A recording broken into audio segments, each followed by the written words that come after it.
Episode 1.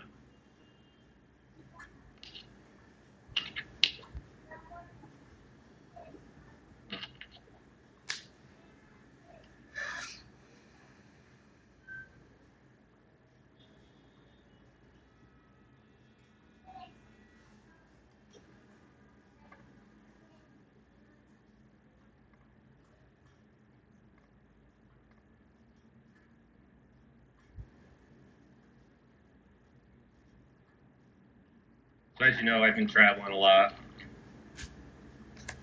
trading, as well as I guess I could have been given the circumstances, which was awfully poor. I blame it all on my mom. You know, usually, like Vaughn and I, we were doing this thing where, I worked for 30 days straight, and then we'd go travel for 10 days, and then I'd come back 30 days, travel 10 days. And we actually did it pretty well. I think that the first, like we did Iceland, then we did Scotland, Ireland, we did, I don't remember, probably Florida a couple times. I feel like, what else did we go? I think we did Hawaii, we did Kauai, we did Belize, and like literally it was like on schedules. Every 30 days, we'd be out for 10 days. But then it just turned into like 90 days straight of work. And like we didn't plan anything and shit got super busy. And we're like, all right, we got to get out of here. Haven't seen moms for a minute. So we went down there and beautiful in Florida right now. We went down and saw Ariel's Words of Wisdom interview, stayed with them, which was cool. Oh my God, funny as fuck. I just was looking through my Twitter DMs and they invited me to do it like 3 months ago. And I didn't even see the invite. I thought it was just like some spammy bot. And I like this morning I just responded. I'm like, I'm so sorry, I missed it. Money, I was down in Miami. Anyways, yeah, maybe that'll happen soon. I doubt it, but maybe. Yeah, it's either they're gonna pay me to do it or I'm gonna have something to promote. It's one or the other. Like I'm not going down there if I don't have something to promote or they're not paying me. I don't have the time for it. So I would like to sync that with either we promote some sort of charitable donation or maybe I'm dropping some sort of course or something that we can sell for charity, something like that. Ultimately, if I do end up deciding to like put together an actual formal course, I'm gonna leverage, my team that I have within the businesses that I run, my design, marketing team, and the other guys and girls there. We're actually gonna put together something fucking awesome. I want to sell it, obviously, make them money, get some money in our pockets, but then the rest will go to charity. Always has to be a charitable component to anything that I do. It's just part of my ethos. Yeah, anyways. All right, cool. We got some more people piling in here. What up, Sharat? How you doing, brother? I know you were just down in Florida. I hope the wedding was good. Cool. Oh, all right. We got somebody. Invite. Sharat. Hello, good sir. Can you hear me? Loud and clear. How you feeling? Pretty good. Yeah, we were down in Miami randomly at the same time as you guys. I had no idea. I know. Bummer. I mean, obviously you're probably super busy, so are we. But you could always could have got some breakfast or something. But anyways, water under the bridge. Yeah, no, definitely. Yeah, back in Utah, and then we headed to London and Italy next week. Yeah. Wow. Yeah, a lot of travel right now. Nice. What was your trip? It was okay. I mean, it was great. It was great. I love Sarasota. It's like home away from home. My grandparents loved it. They used to take my mom and my uncles down there and their kids. It's just like, it's a home away from home. Love it. We're looking at spots. We kind of want to move out of downtown and get a house. And like, there's some like really great neighborhoods, right down there. It's a really great place. But weather was perfect. Miami was a blast. Got to meet Connor and Teddy for the first time, and they're exactly how you think they are. They're great, ambitious, super fucking smart. young kids. Ariel, I know his shoot was a success. Ate a bunch of good food. I realized how poor I am after being in Miami. My God, relatively speaking. But all in all, it was awesome. I trust yours was great as well. So let's hop into some chart talk here. Sharat, what are you thinking right now about the market? What charts are you looking at? What interests you? Yeah, so I'm driving right now, so I might cut out. But I kind of feel like the overall market, like everything looked like charts normally do before they set up. Then they set up and they broke out. I'm pretty neutral here though. Like I feel like things are getting extended. Obviously, all the same things everyone knows, like markets up 9 days in a row, this much off the lows. I don't know. Like I'm really just trying to play it nimble. I would say I feel like I had a really good start to the year, and I feel like this last 2 weeks I really left a lot on the table given the run we had. Is kind of how I'm feeling. But it feels like the AI trade is back. It feels like a lot of the U.S. tech, obviously defense and all that's back. I'm kind of curious. Like, do we see things just continue and rocket higher, or do we see some double top short sales or things like that? I mean, I can give you my thoughts on that, and I agree with the overall sentiment, and I would definitely not beat yourself up over missing the setups. Like out of pretty much everything that people that you listen to and you look up to preach, it's kind of like big move up, pullback, sideways, expansion, or it's like big base, or it's like it's basically one of those two things. And essentially, we had this kind of parabolic blow off top in a lot of these names using Palantir as an example, and then they retrace 50%, and they don't really set up in the normal context that we would consider being like a longable setup. Now, I have changed my sentiment on that stance. I knew that there was going to be a rubber band bounce. It was kind of a delayed rubber band bounce. Maybe a month and a half ago, I was posting all of those left side peak undercuts, and I was hoping that we'd get more of like an immediate rubber band bounce that would be kind of like this sharp V.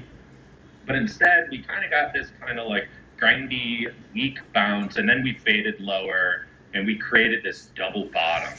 And I'm calling the SR71. I know people have coined it beforehand, but I'm just bitter because he caught a couple of names that I should have.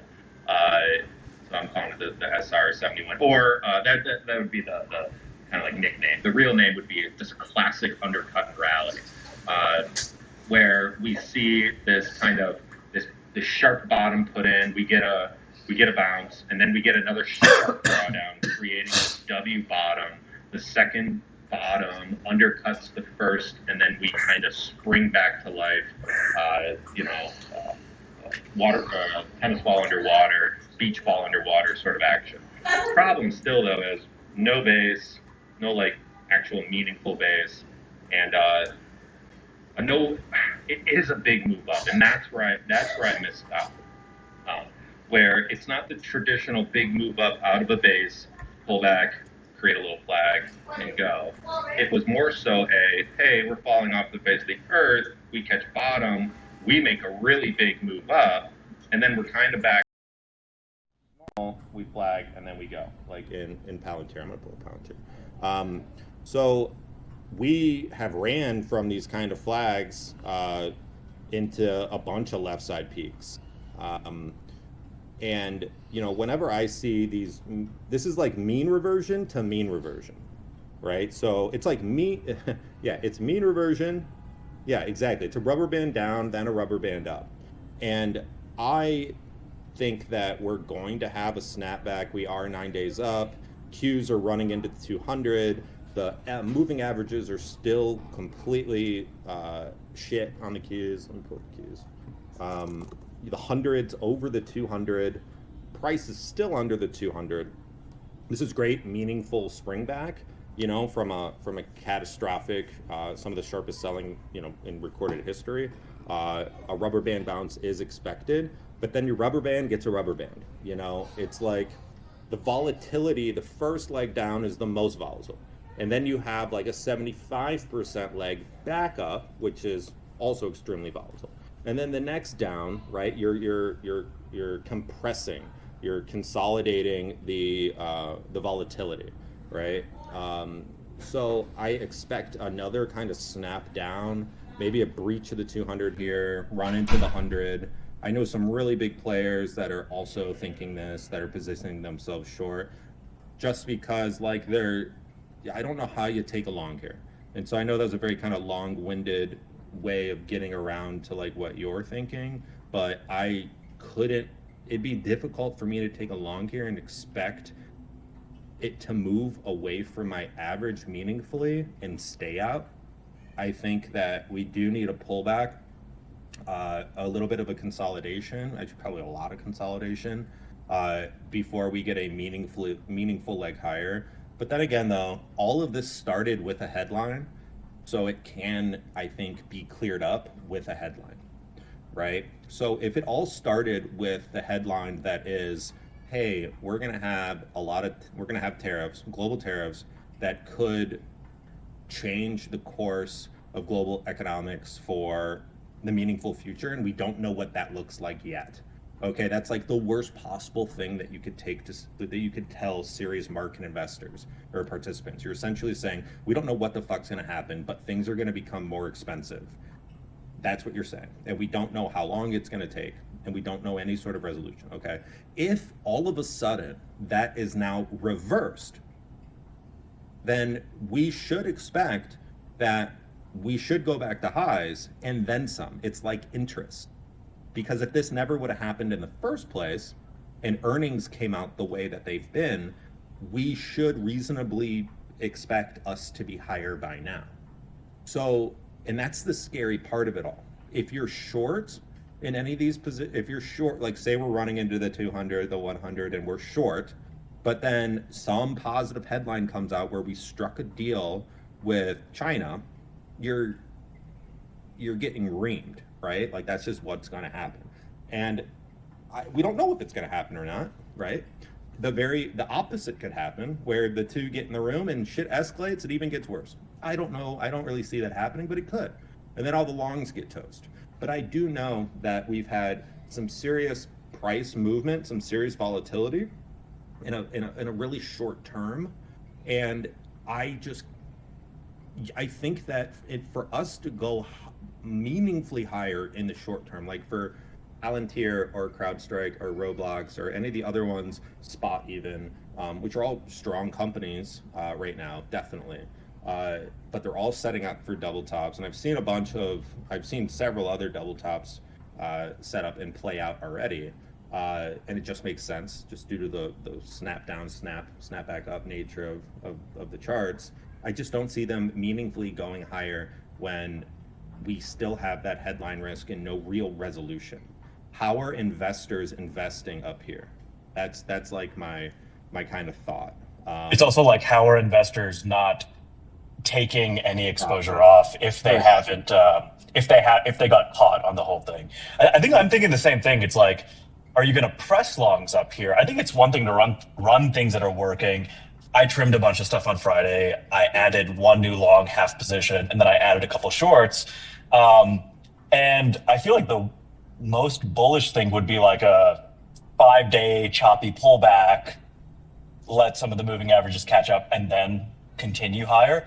I feel like the worst thing would be like a gap up on Monday. I'm like, I can almost guarantee that gets sold, and then that ends up being nasty. I don't know.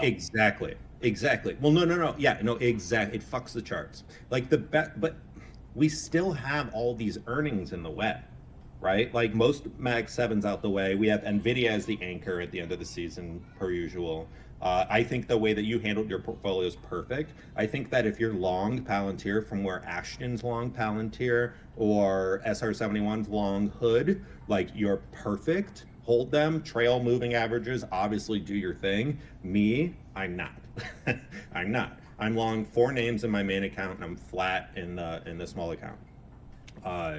I'm sitting in Meta, Microsoft, HIMS. Obviously, HIMS is my considerable position, and you guys know the thesis I have there. I want to hold it long term. That was 1, 2, 3, and then CoreWeave, which I really don't even know what the fuck they do. I just like the chart, right? And I know they're involved in the semi space. But yeah, like I like Amazon. I like its little flag that it's putting together. I like Tesla, but like I'm looking at the Qs, unfortunately. And those are the only 2 longs on my watch that have a tight range, tight inside days, clearly definable, where I could buy over a level, except they're the only 2 longs. That's the big thing for me. And I look at all the other charts that are running right now, and I'm like, they are way too far up and too short of a time. They're acting as if Trump has already, like, the headline risk is over. And look, somebody always knows. And really smart people, really smart funds, they can look forward and they can game theory it out, and they know what the probable outcome is going to be. And we kind of all do in our gut that there will probably be some market pleasing resolution to all of this. And then the names that are already running are going to run higher. But until we have that, like, in my mind, for Palantir to go up meaningfully higher, it has to coincide with some sort of that announcement Monday. And if it gaps up higher Monday on earnings, and those earnings are, whatever, I'm sure they'll be better than they were last quarter, and I'm sure they'll beat estimates. But even if they do, the fucking thing's up 100% in a couple of weeks, after being down 50% in a couple of weeks. Just from a pure technical analysis perspective, this is an ideal double top short sale. Now, I don't want to go to Ashton and be like, oh my God, it's a double top short sale, sell your position. No, Ashton, obviously trail it. Don't even pay attention to what I'm saying. And if I was long, I would be the same way. I'm not going to flip. I wouldn't flip. I would hold it and try to trail actually a longer moving average, like the 100 or 50 or something, even though the 50 is just going flat. But I'm not. So I'm looking to short it. I'm looking, like, literally, you see my screen, I have one line here. This is one of the triggers on my focus list.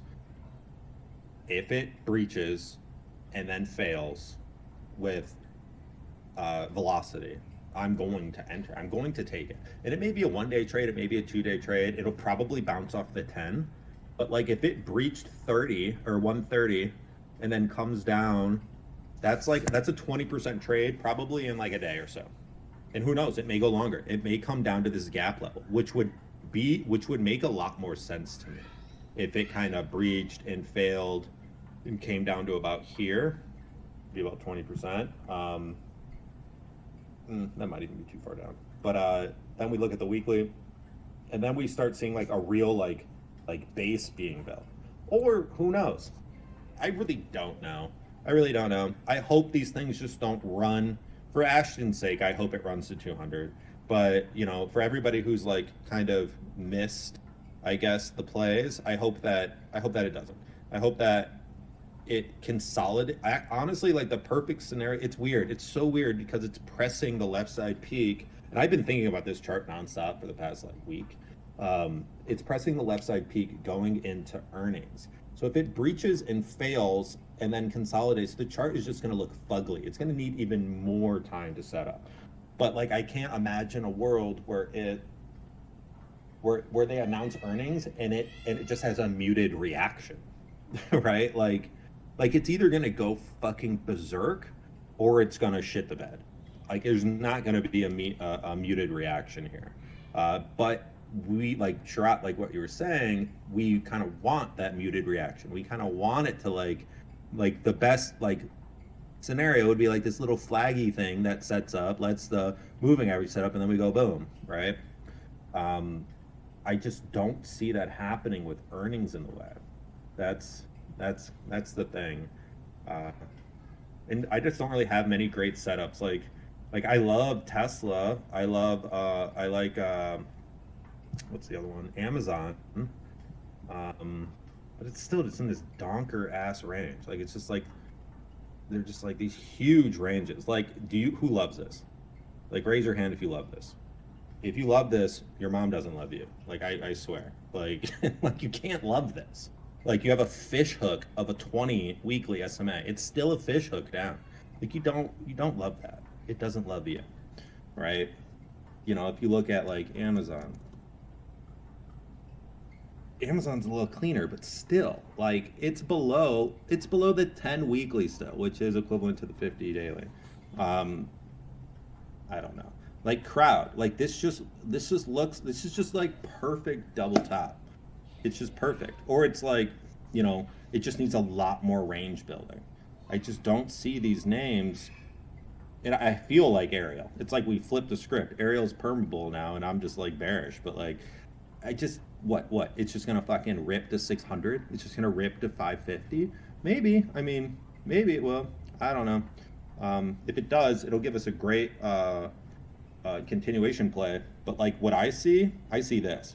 I see ascension, and then I see in the MACD decline, and that's called a bear divergence. And this was the same issue that I saw with SPY 2022 that I posted on Twitter that all you guys seen about. If you look at the 2022 MACD, it's slowly, you can see the momentum slowly coming out of the move. And then eventually you kind of get this crack with this sort of double top week, right? And then you get the same thing here, like MACD is trending down, price trending up. You kind of, it's slowly, this is normal for all moves. It has the most momentum in the beginning, and then momentum starts slowing as we get to the peak. It's how do you time it? Well, you usually time it with a double top, right? Or a double bottom, like what we saw, I guess right here. This would be a double bottom. And then actually you had probably a strong, yep, there it is. You had a strong bull divergence here, and then you had your double bottom. So once it breached this peak, or this, same thing, the double bottom left leg, you got your moving up, and it was, you know, not looking back. But I don't know. It's difficult for me here to get long without now flags, because most of the moves, like hood, I guess I can't call it a move. Let's look at what else is moved. Okay, so we have Palantir. Let's look at Netflix. Netflix is clearly the leader, which it barely budged. It still gave you that double bottom. I mean, every one of these charts, this double bottom here. This is leg one, leg down 2, undercuts. It's still above the 200. Blast off. Some of the other ones. Dual was insane. Spot, same thing, right? Leg one. Undercut, rocket back. Actually, it triggered double top. I'm bullish long term on spot, but it just has such a fat bear divergence. Like the momentum is not matching the price out, which again, it's just difficult. The best thing for me in my mind, what to do right now, is literally do nothing. It's hard, fucking hard. But there's no setups, and there's no setups that have, at least in the past, made me a lot of money that I see right now. If we got flags up here, big move up, pull back, go sideways, surf, then yeah, they would look fucking great. But like, earnings have to get out of the way, and earnings are these huge volatility events that fuck charts. Like earnings are chart fuckers, right? Like they can fuck it great, they can fuck it bad, but nonetheless they're chart fuckers. Unless you're MSTR, where earnings literally don't matter, like it's not even an earnings event, it's a formality at that point. But like when I look at Palantir again, and obviously it's my focus, I see clearly crystal clear double top. I see huge weakness in the indexes overall. It's I've never traded in a period like this, where it's recession on, recession off, recession on, recession off. And the biggest, it's because of this fucking batshit crazy headline risk. And the more if Trump says the worst thing possible and we don't go lower, and then he says another thing, oh my God, it's even worse, and we like kind of stay the same, it's like, what could possibly happen that's worse to take the market lower? If anything from this point forward, it has to be positive because it's better than the worst possible thing. And this is where like black swans kind of come from, because I think smart people follow that logic and then truly the unimaginable happens. And that's kind of the definition of black swan. Or just completely out of left field, and it just, disrupts the equilibrium of the world and the universe for that matter. But like keeping it super simple, there's no charts that match my prerogative. And I see charts going up, and they're going up a lot. And it's frustrating, but none of them match my prerogative. So what do? I got to look at setups that are in my playbook. And currently, the only setups that are in my playbook are the double top short sale. And the double top short sale it's not elusive. We see it often because technically, anytime a chart is breaking out, it is a double top, right? Like if you're kind of breaking out and there's some sort of definable horizontal range, there is a top that you could run into and fail. But what really makes a strong double top is that punch bowl, is that rubber band up, rubber band down action. And I don't know if anybody here is subscribed to any of, Gil Morales. I mean, fuck that dude, love that dude. He's taught me a lot, he's taught me a little. He obviously is perma-bear, and I'm sure he is licking his chops as this time period is definitely, one of the unique ones where he can profit from. And he made a bunch of money in 2022. Actually, that's a great place to look. Let's look at 2022 chart. 2022 SPY. I can tell you, Ariel made a bunch of money on double tops here too. I don't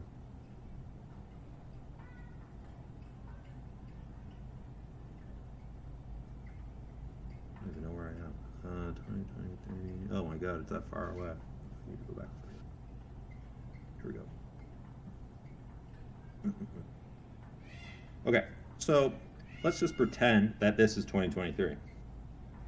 So we just had this like snap down and then snap back up. So it's like 50% of the down move.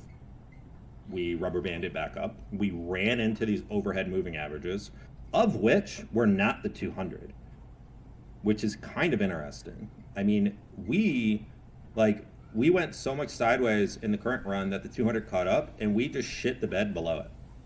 I mean, the 100 is still above the 200, where we're at too, which is interesting.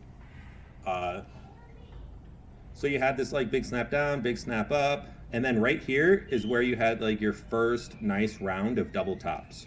But the best moves, the best trades that Ariel had and I had actually were in this last leg. This is when MSTR double topped. This is when IONQ double topped. This is when Ariel got short VRM. But it basically gave 3 waves of double tops and other short setups like consolidation, classic breakdown short setups like Qualamaggy would take, or I describe as like lose the 20, make the money, or whatever. Those are like kind of inverse bear or bull flag breakout sort of setups. I kind of feel like we're potentially right in this section. Let me see if I can draw a circle.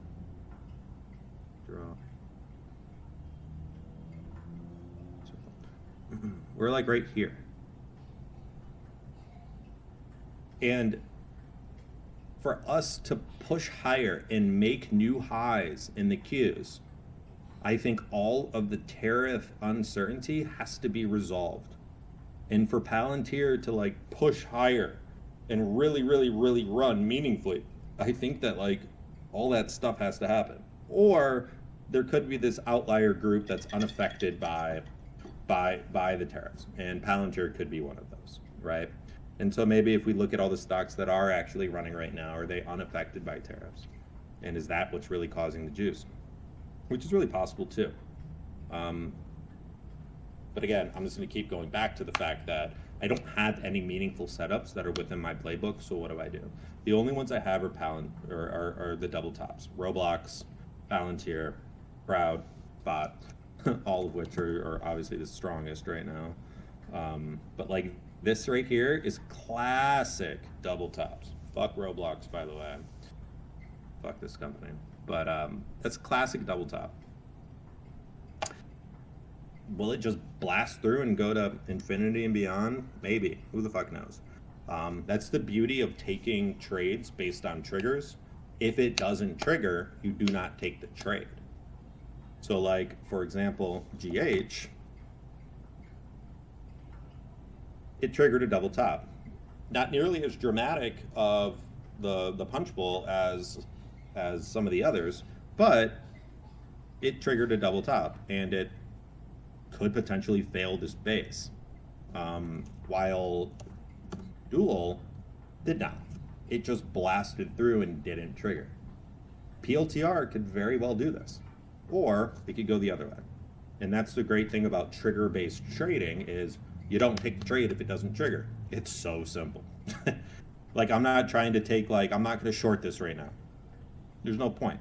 I would have shorted it if it breached and failed 442.43. But it just ripped. Now, the issue, though, is if you have that double top mindset and then you just miss the long, well, fuck, you're conflating two opposite trading approaches, right? And you don't have to catch them all.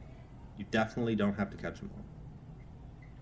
And perhaps my thinking right now is more detrimental than good.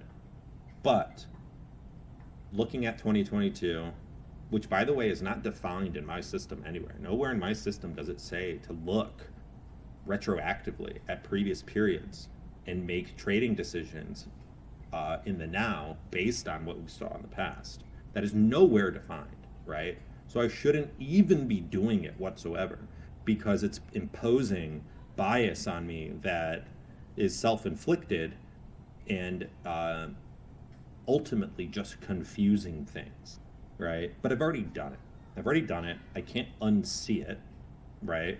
Like, oh my fucking God, dude, I went to this beach. My mom took me to this fucking nude beach. So weird. We went to it. It was hilarious. But like, one of her friends wanted to take us, and she's like 75 years old, and this woman who should not be wearing a bikini, and like you can't even look at, like you just can't look at her. But she struts it. Like, I can't unsee it. Okay, it's just like only time will allow me to unsee it. But I've seen 2022. I've drawn the parallels between 2022 and now.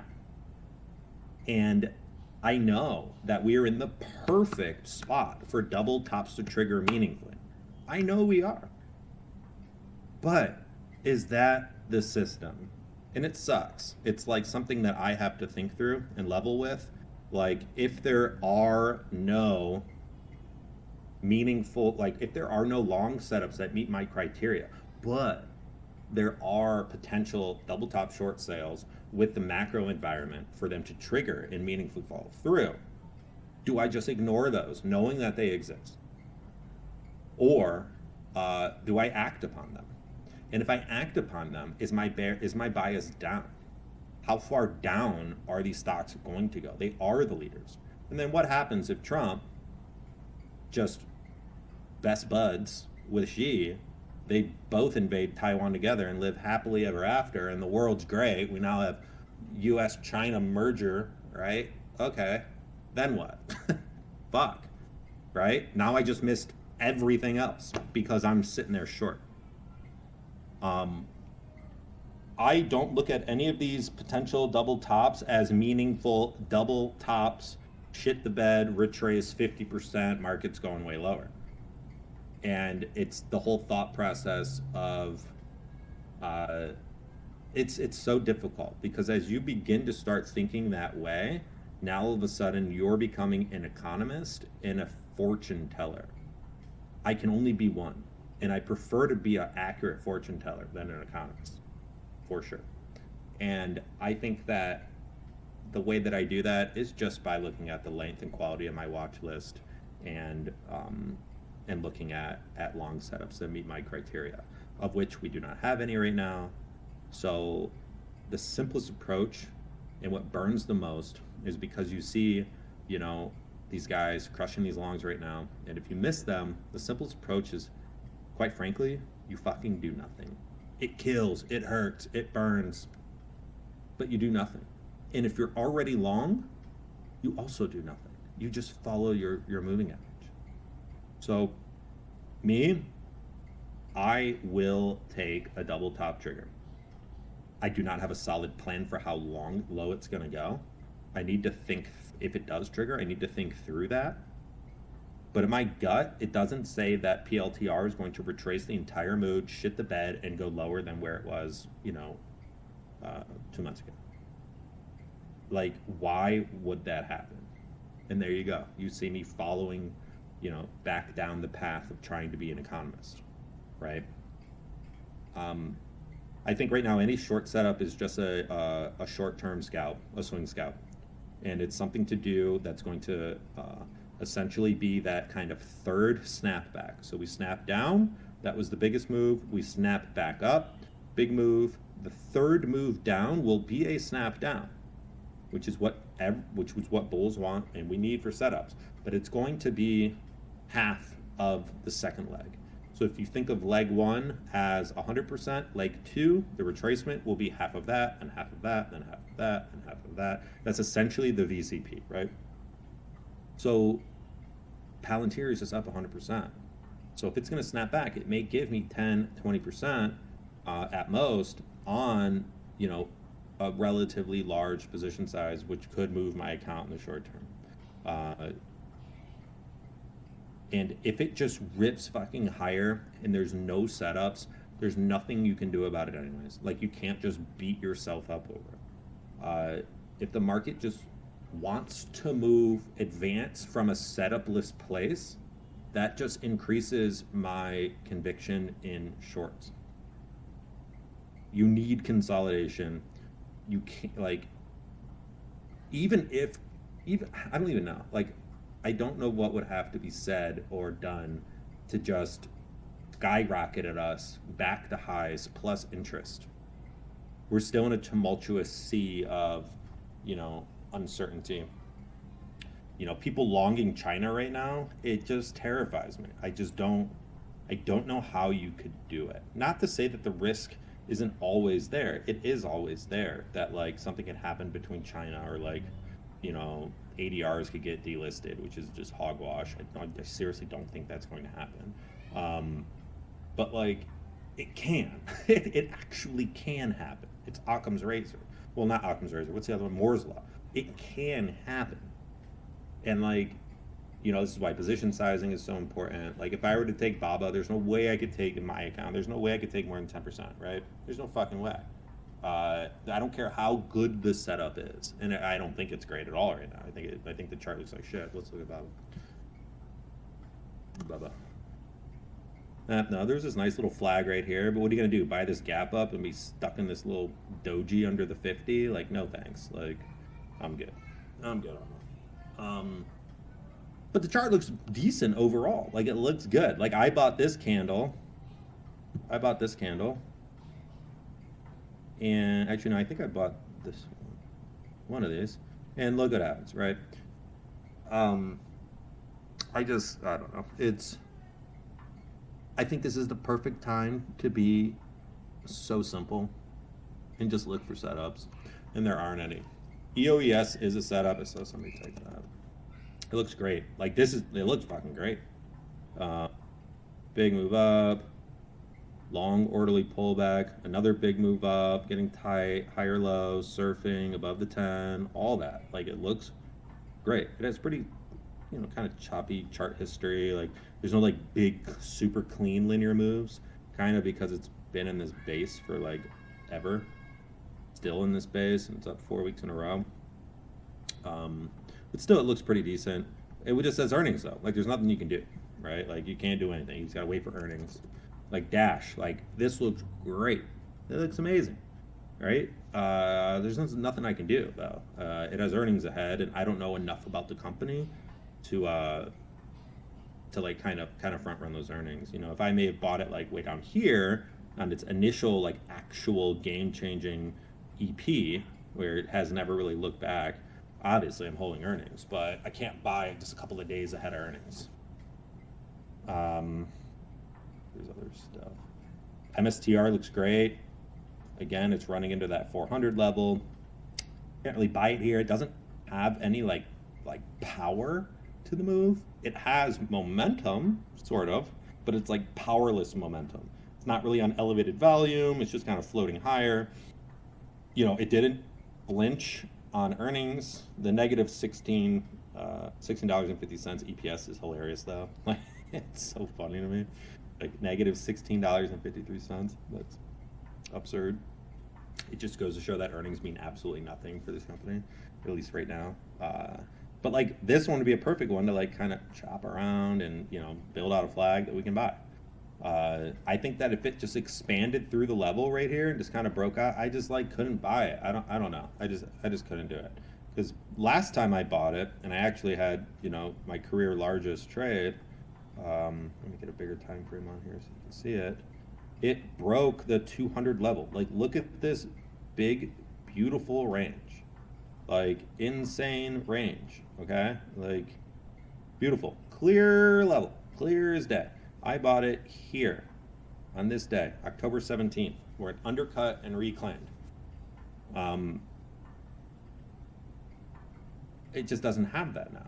It just has like this big, sloppy, wide formation. Like, I don't know what do you do with it? What do you do with that? Like, if we look at Palantir initially, Palantir's been a sloppy mess forever. Actually, my first 7-figure trade was on Palantir.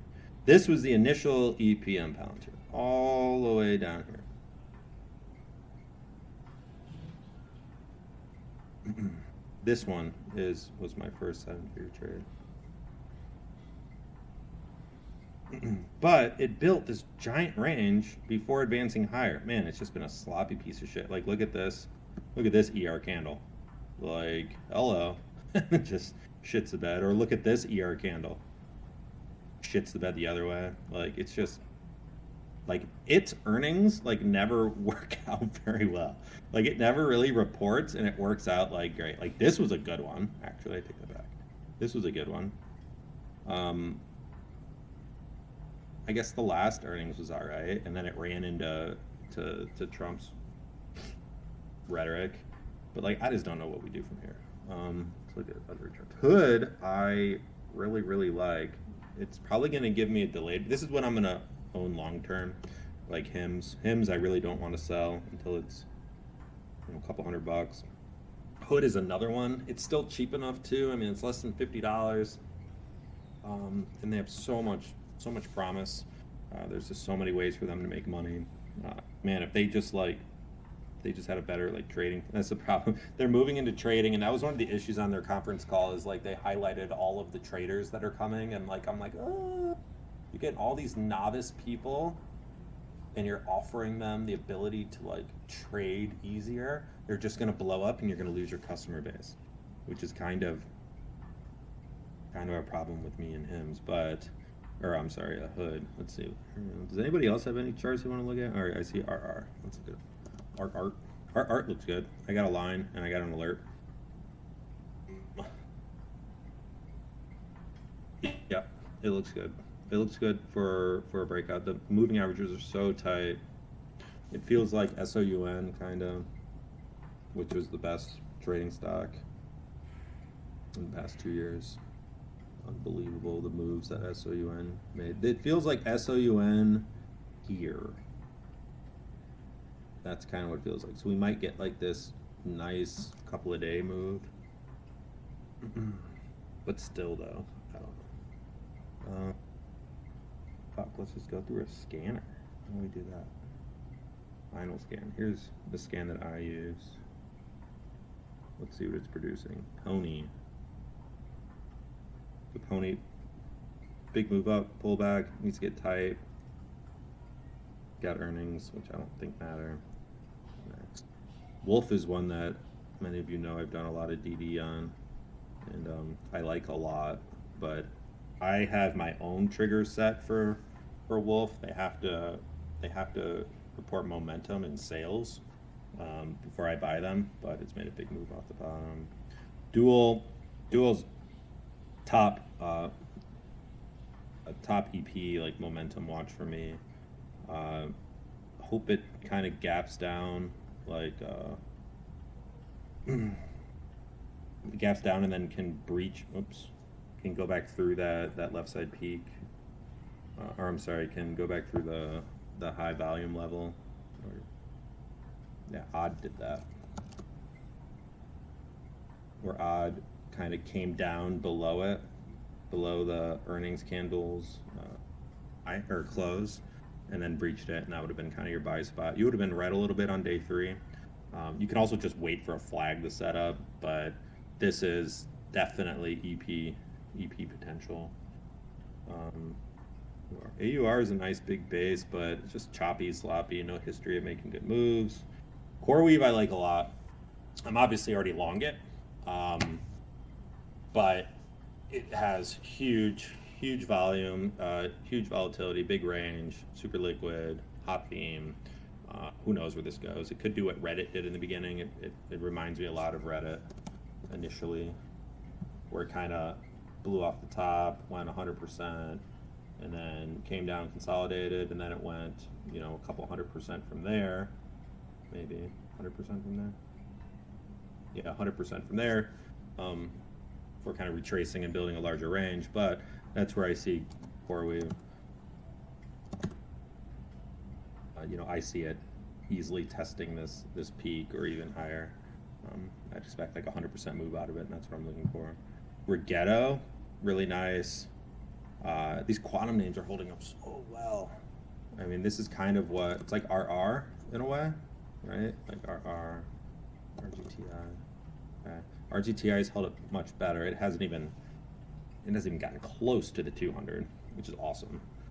For these companies not making any money, for being some future fantasy sort of tech. But I mean, dude, that's the thing, man. Like, I just don't think that humans are able to quantify within our little brains, the exponentialism, which isn't even a word, but the exponentiality of AI and its advancements and how it can help us solve problems. So I know Jensen said that we're 30 years from meaningful AI, but then we just had, you listen to the Google conference call, and them talk about quantum, and if you listen to Microsoft talk about quantum, it's like, did I just lose connection? Can you hear me? Oh, Herb, what up, dog? What's up, Herb? Yo, How you doing? good. I kind of wanted to ask you a question about CoreWeave and kind of getting a little bit of, I don't want to say burnout, but so I entered in on that spike, what was it, 3 days ago? I don't have that. Yeah, one more left. April 30th. Okay. That, 29th. so yeah, entered in that, breakout, kind of anticipating, the move that we're eventually getting. So I got stopped out there, entered in 2 days ago, stopped out of that as well. And then it's like, by the time it actually goes, I know.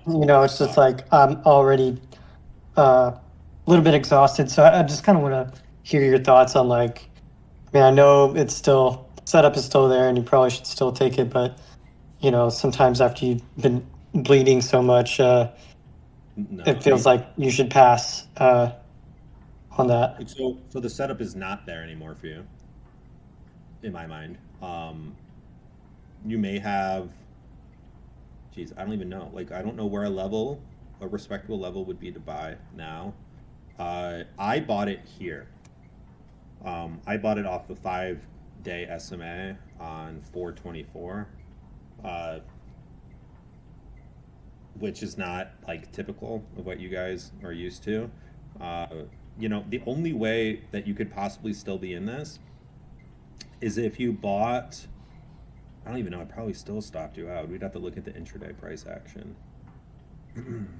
I mean, to me, the setup is still there for me buying on this most previous, this most recent day on Friday. Just I see. basically because you can tell that it's trying to break out of that base on the daily, right? And then you've got kind of a pretty bearish engulfing. Well, it's not bearish engulfing, but pretty bearish candle on Thursday, and then here we are, Friday breaking over that.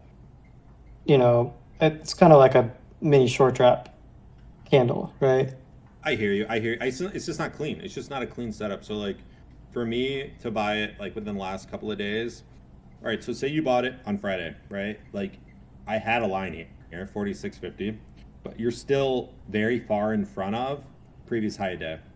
So Yeah. like, if you really, really wanted it, you would have bought it on the retest of the previous high day.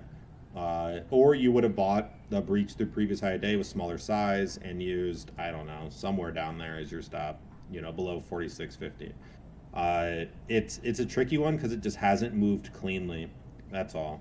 And so, for me, just answer your question, in like trader fatigue, you just have to learn to like let shit go. Just let it go. Who cares? But just let it go. Like, don't Yeah. you're not going to miss any, okay, you may miss this move in this particular instance of this stock. Oh, great. But the problem is if you chase it with FOMO and fatigue, you're gonna just chop yourself up. Potentially, you increase the likelihood of chopping yourself up and making bad decisions. When it's just like, and as you can see, I've just been thinking out loud with you guys on this call, just thinking about like my dilemma with Palantir and my dilemma with taking longs, right? Like, yes, they may go. Yes, Palantir may trigger a short sale. Yes, Tesla may break out. But it's like none of them are coming from places that have earned me the most money trading, like formations. Not even close. There are none. And so like if CoreWeave is going to truly go meaningfully higher, it's going to give us a Shoryuken sort of setup. It's going to give us a flag. It's going to give us a 5-day SMA. Like, it's just starting to show momentum now. Like, it's showing momentum now. Great. Ahead of earnings, mind you. So it's like I don't have meaningful size in it at all. I have tiny size in CoreWeave. I'm glad it's going up. I could have bought more, but and I probably would have. And guess what? And I probably would have got chopped out just like you did. And it's like, if we just, like, Herb, what trades have moved your needle. They're just apparent in your mind. They're your Hall of Fame trades. They happen annually a handful of times.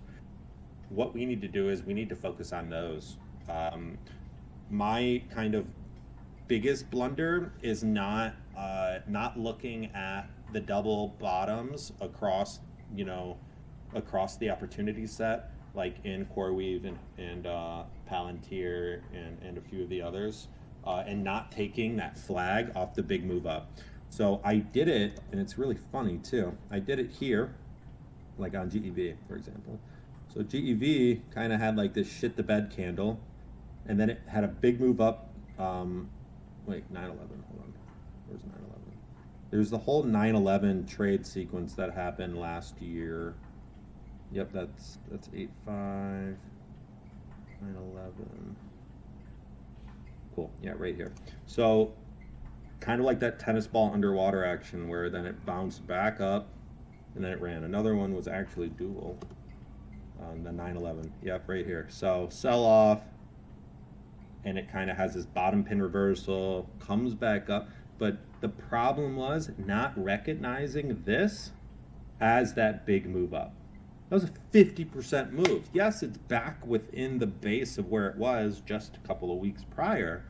It didn't really advance higher, but it still is a big move up.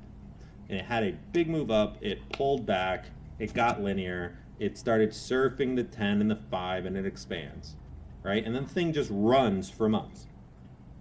My biggest issue was not recognizing that in Palantir, you know? So Palantir, this was the big move up. 50% in 9 days. Pull back, real tight little flag, and I think this is where Ashton probably bought it. Boom, 33% in another, 10 days. That was my biggest mistake, and that is definitely, I'm etching it into my mind now. Another one that did that, which I still just couldn't have bought because I don't have any chart history, or what I also call success history, personal success history, personal history of being successful with a certain sort of chart formation or strategy or method or anything in my life, right? For that matter. Like if I'm not personally successful, you always have to take the risk and take the plunge initially, right? But still though, I don't have any like personal or any like anecdotal, secondhand success chart history. Like for everybody who bought these setups here, I've never seen any of you guys ever buy setups like this before. Like, Ariel, which, I mean, kudos, he has amazing longs right now open. I've never seen him buy those before. Mind you, he buys stocks every day. There aren't days where he doesn't, very few days, or shorts. So he's very active. And as am I, slightly less active. But still, though, I just don't have that history. And I'm probably ultimately a little bit more conservative in my thought and approach on this subject. But I've learned a lot from it. And I kick myself in the butt. And I'll bake it into my process so that if we ever see this again, I know what to look for. I was looking for these left side peak breaches, like here, like this is a clearly left side peak 85. Look at Oklo, which I actually caught these and made some money. Like it did come down and it did, bounce like for a day or so back through. It'd be like, whatever, a couple of shekels. But like they set up, there's like a delayed UNR. Yeah, it's gotta learn from it and kind of move on. But now it's like, what do you do? Now they're just running. What do you do? I mean, like, there's no setup. So if I look at like stocks that made like really big moves in the past, like let's look at MSTR, like I think in like 2023, or like IRM or some of the others. Okay, here. Yeah. All right. Uh-oh, too far. Okay.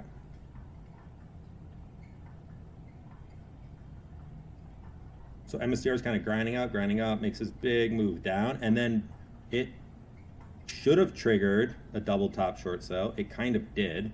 It like blew off its top, and this is what I could expect in a Palantir, where it gives you kind of a 3 or 4 day down move. Then it finds support on the rising 10, and then it gives us this little flag, and then it goes, right?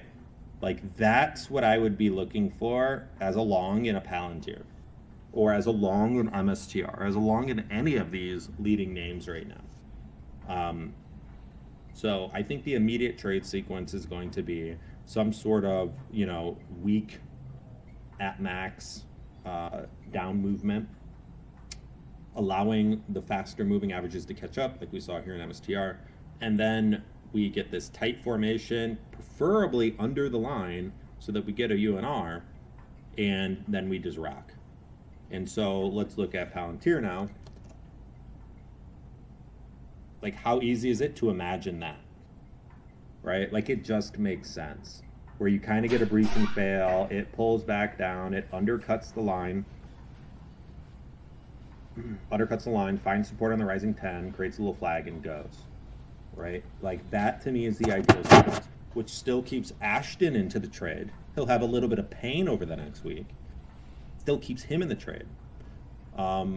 It gives some relief to the move, because it is literally up 100% in just a couple of weeks. And then it allows things to consolidate for a press higher, hopefully coinciding with the indexes. Like, I'm sorry, Palantir is just not gonna like moonshoot if the Qs reject the 200. But I almost see the same thing happening over here, which I probably shouldn't be looking at. It's like,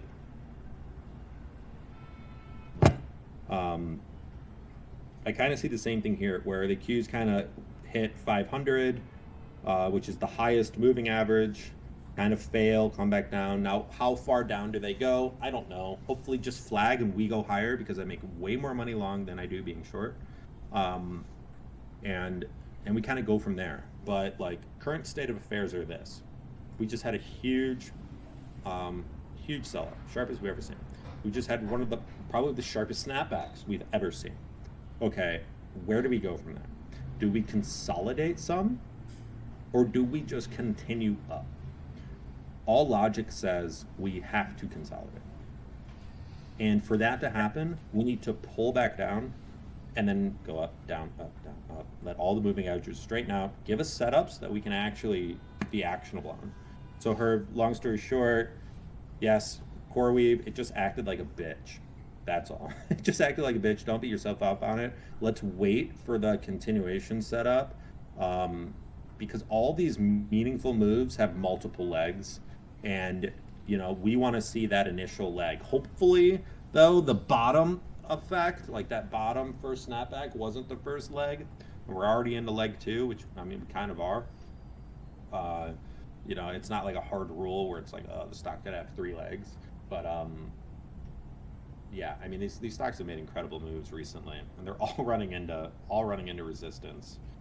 Yeah, all right. Let me look back at the chat, see if anybody has any other questions. Zen, what up, player? What's up, brother? How we doing? What's up, dude? I just had a question just on your process generally. So I'm just kind of taking a broad view on momentum and themes generally. I guess I wanted to kind of start out with explaining kind of my process, and then I was curious as to if you use some of the same principles, just so I know I'm on the right track with stuff. So my biggest trades have come from like strong themes, right? And so I've noticed this throughout, the COVID market, 2024, any strong bull market has, in terms of themes, like if you think about COVID, we had the 2 strong, I always look for strong large cap names for any strong theme, because I feel like you need to have that large cap mover in order to spark the small cap market in terms of themes. Like, for example, with the COVID stocks, you had like mRNA and then PFE running crazy, and so as a result, you had a lot of COVID stocks making outsized moves in the small cap realm. And the same thing with AI. Like we had like BBAI go crazy while NVIDIA was moving, and the AI trade generally, right? And so I guess my question is like, so for me, I need like fundamental tailwinds, from either a sector being, relevant. Like, so I'm kind of bringing this up because I know we had a conversation last night about robotics and kind of what we need to see with that. So I was curious as to like what you would need to see. Like, do you need to see that first like big like Tesla move, for example, on the robotics news for just to kind of spark that theme, or what would you be looking for in terms of like the large cap name, if that makes sense, to spark the small caps? Because I've been looking at these names, and I built out my own RoboTurd ETF last night just to look at all the charts that held the 200-day as the ones I want to focus in the event that we get a nice move. And those were PDYN, RR, MBOT, and then Wolf was just like the potential squeezer, so I added that one too. But I was curious, like, as to what you need to see fundamentally to kind of give you more, or put your eyes on it more, because obviously we know that you need the technical setup first, but I think that the fundamental side of things is important too. And I know you have a good understanding of that, so I was just curious. It was long-winded. Yeah, so I think what you're asking, like a way to ask the question more succinctly would be like, do you need a large cap head of the snake? And, correct. Yeah. The answer is no. You don't For think me, so? It doesn't play into my process at all. Look at like quantum, right? Like it doesn't really play into it. Like everybody on Earth knows that Tesla is going to be the robotics leader, at least in the US, right? And so, like if we start one, like my system doesn't involve that thought process. My new investor mindset that I'm trying to curate and build a system for does start to ask questions, big questions, and kind of piece those things together. But for me, I scan every day. My scan is the same scan. It produces different results. The scan over a period of time is the opportunity set. As I go through the scan, I pick up on patterns. I pick up on names that stay within the scan. I start to understand what names are running similarly. I start seeing chart theme well before I ever see narrative theme. Chart theme precedes narrative theme because institutions accumulate before they run media. They must accumulate first, and then they start marketing. They start pumping. So chart themes always happen before narrative themes. Always. Right. So I see them appear in my scan. That's why it's so important to have one scan, a focus, and a needs more sideways. And if you do it naturally, if you just go through the repetition every single night, looking through your scan, you will just see that. And this is the biggest miss that I had last year was quantum. And this is going to sound staggering, but knowing what I know, and this is why I got so aggressive on the robo turds, but I do have there was a big blunder there and a big oversight, and it was me getting ahead of myself a little bit. Thank God I didn't have larger positions. That would have really fucking sucked. But if I would have caught quantum knowing what I know now, it would have been a $50 million gain for my account. It would have moved my account hundreds of percent with conviction. And quantum was the cleanest theme of all time. I know there was the weed theme, a couple of years back, but quantum overall, and the ambiguity of it, and the lack of understanding, and the fact that it was literally based on a single word that nobody knew what the fuck it even was, gave it so much linearity and mirroring amongst the names that made it just such a tremendous fucking move. But to answer your question, no, I do not need to see some the head of the snake large cap to lead the way. I don't need to see that at all. Oftentimes those names don't hit my scan because they don't meet the average percent true range requirement. So I don't even see them. I don't even know that they exist. The only reason that many of the names are hitting my scan right now is just due to the volatility of the marketplace. Here when things settle and normalize, I won't see Meta again. I won't see Microsoft again. I won't see these names again until earnings, and I pull out my earnings scans. So I have like earnings, here. But yeah, no, the answer is no. And it's a very deliberate no, because I believe that based on momentum swing trading principles, we do not need to know the narrative. We need to see chart pattern theme, and then we can dive into the narrative. It's akin to Druckenmiller mindset, where we buy first and explore later and get more conviction, which I absolutely love. That sentiment really helped me actually kind of pave the way of exploration and building out my investment mindset. Yeah, chart theme. Like, look at QBTS, right? Let's look at IONQ. Let's look at Rigetto. See, I always want to type Rigetto, and then I type the wrong thing. QBTS, though, honestly, looking good. God, this looks good. You want to talk about a battleship, Zen? Yeah, that is ACHR, battleship. You know what ACHR, like, ACHR is founded by the same guy who is doing all the figure robots, right? Yeah. God, he's such a fucking beast. It makes me want to quit everything and just move to Silicon Valley and just start hanging out in the bars, because I think that me just talking to people, I could get into some crazy opportunities. And honestly, I should fucking do that. I should just quit everything and move to Silicon Valley and hang out in the bars. All right, Zen. I know you have all sorts of good questions. What else you got? I'm hanging out all day too. I got like 3 or 4 hours until Vaughn comes home, so I'm just chilling. Cool.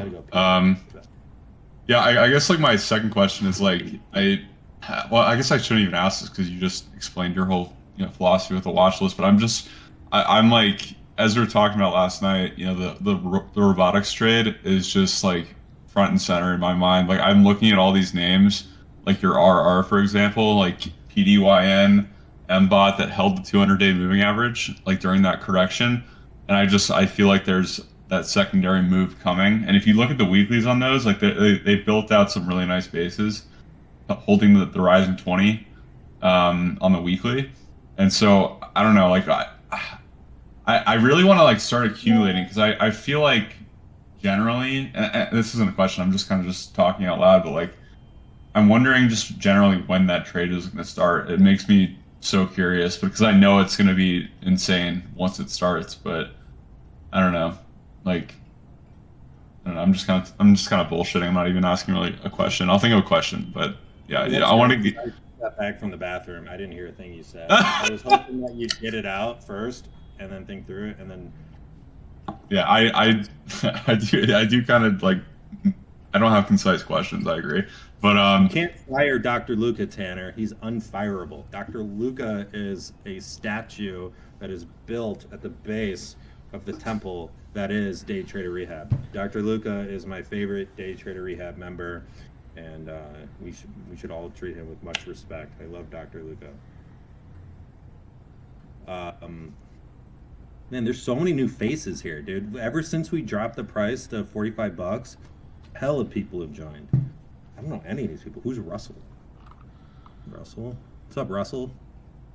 I see a bunch of other common faces. Uzi with the little, what the hell is that animal called? Prairie dog. Looks hilarious. I like Jeff with Saturn.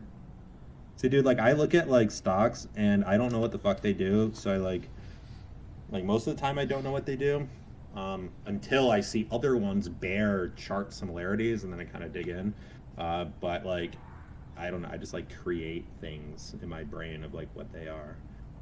Yeah, I feel like for me, I've kind of understood like the type of headlines that just generally are going to move a sector, and that probably just comes from experience. Like I was on like RKLB for example at like $6, right? Sure.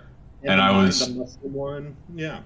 Yeah, and I was screaming about that from the hilltops, right? Because I knew like if Trump won, like that.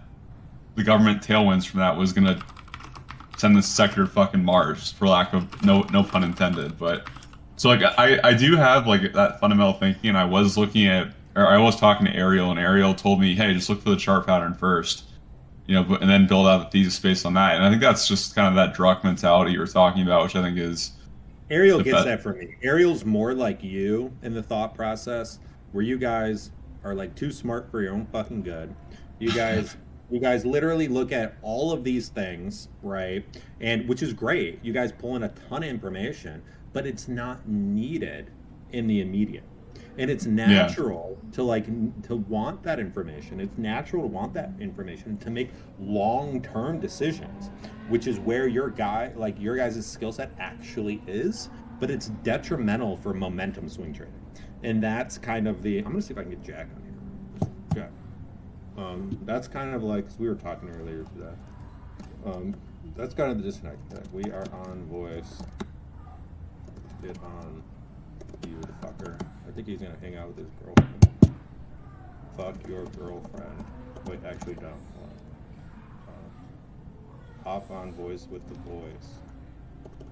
Jack's a New England boy too, so he's from New Hampshire. Monster. That dude is a monster day trader.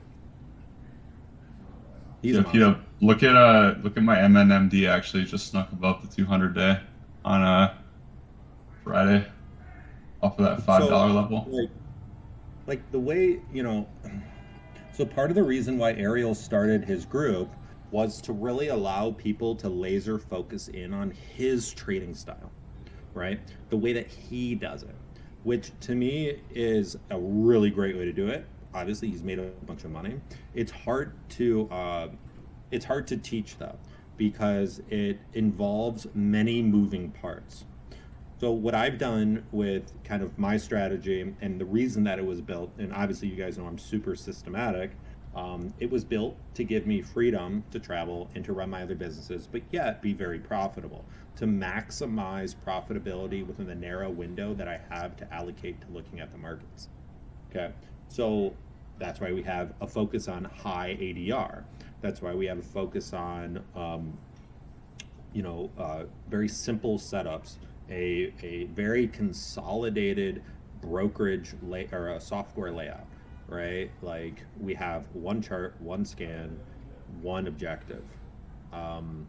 While Ariel, his system is built around a trading office and a market-wide context where he has many screens and many sources of information that he is able to intake all simultaneously and make decisions, and good decisions, and balance risk and do all these other things.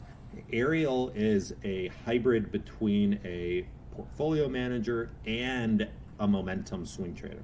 Me, I am a pure momentum swing trader, right? So that's like the core difference.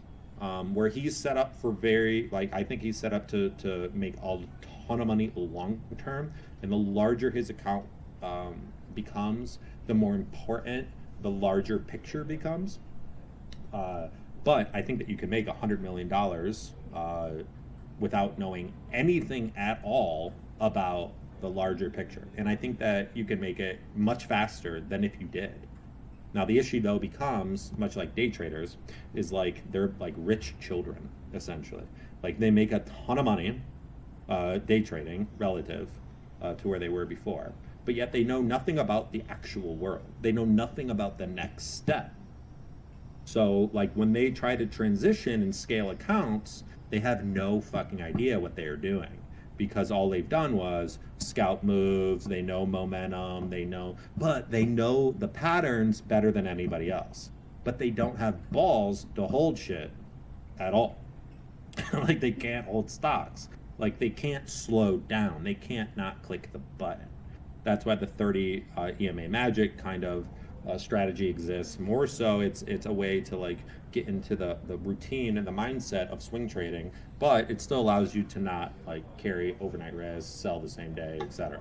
Like Tanner is extremely talented at analyzing companies and where they may be long term. He can break them down with the narrative. He can look at the numbers. He can see those things and kind of project where they can be long term, which makes him really good at investing. So Tanner is very well geared towards investing. The issue with it is, though, he's very young. I'd love to see him make a bunch of money, because you're not going to have high impact on your bottom line investing at such a young age. Now, you definitely can. I mean, Warren Buffett obviously is a prime example of that. People who have 40, 50-year runway mindset. But imagine if Warren Buffett, by the time he was 35, had 10 or 20 million, right? Like, I think only then he had a couple million. But like that difference, I think it'd go a long way. Yes, there you are, Tanner. What the fuck is that kid eating? Oh, it was a hot dog. Yeah, anyways, so that's why Tanner's here, because he understands the long-term game. He just wants to learn momentum, trading. Because I think every firm should have solid technical traders to position well, to get people in their ideas well. Can we talk about the SAE strategy and what advice you would give some of us who have smaller account like 30K who try to make it to 1 mil? More specifically, sizing allocation per trade and when to take profits trimmed. So this is like a 15-minute rant. I'm happy to do it. If I get 2 people to thumbs up Leo, I'll go into it. If not, I'm going to stew on it.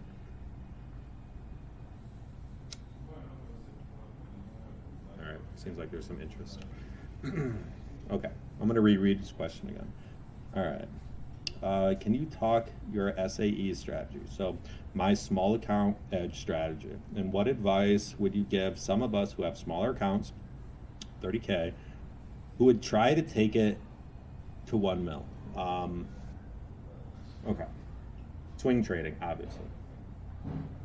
So I've thought a lot about this, fuck ton about this. And the best way to do it is through what are called swing scalps, where you follow the same reps that you would for more traditional swing trading.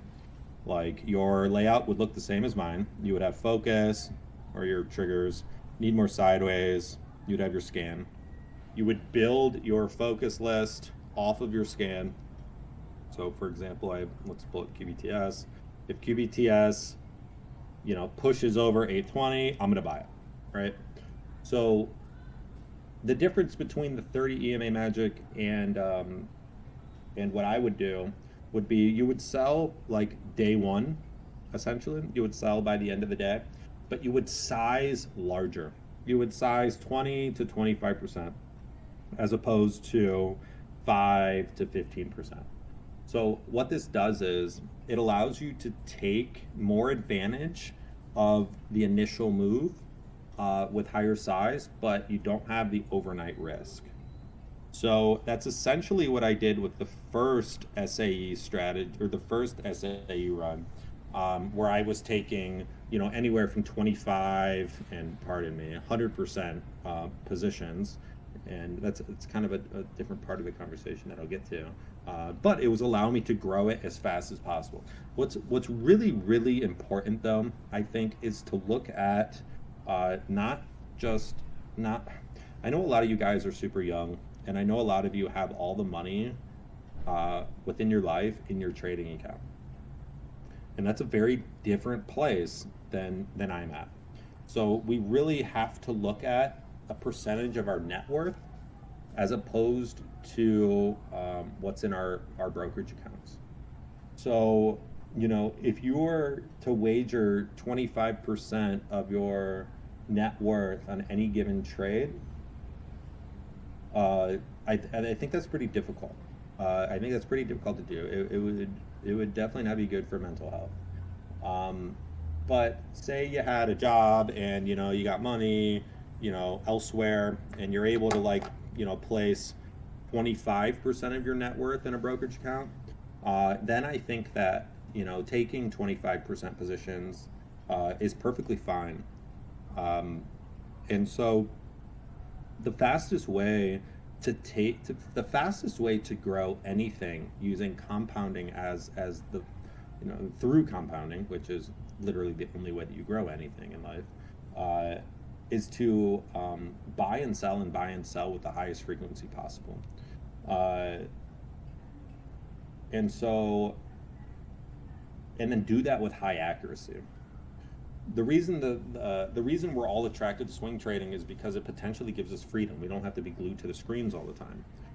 And also the reason why the 30 EMA magic is you can basically follow all the routine of swing trading, but take larger size and not be threatened by the overnight gap down risk. So sizing, I would say, if you're aggressive and if you really understand the system that I kind of preach, the nightly routine, the execution of triggers, etc., I think that you can take 20-25% positions.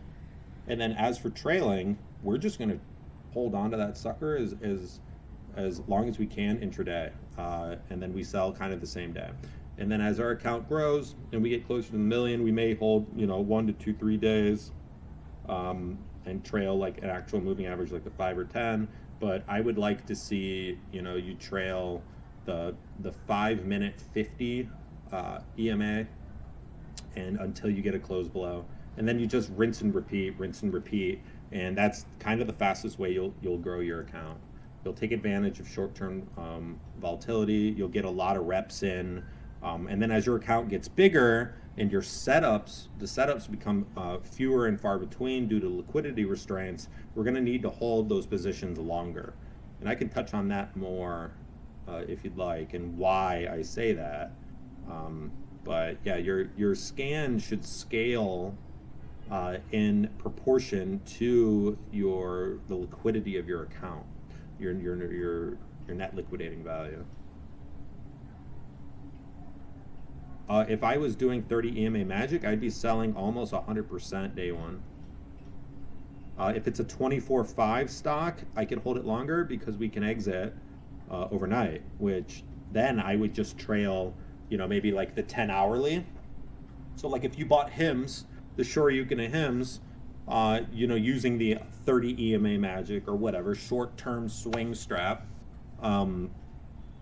you could just be trailing the hourly moving average, because you can sell it 5 days, 5 days out of the week. But if I were to, start running into the weekend and whatnot, I'd probably sell it all.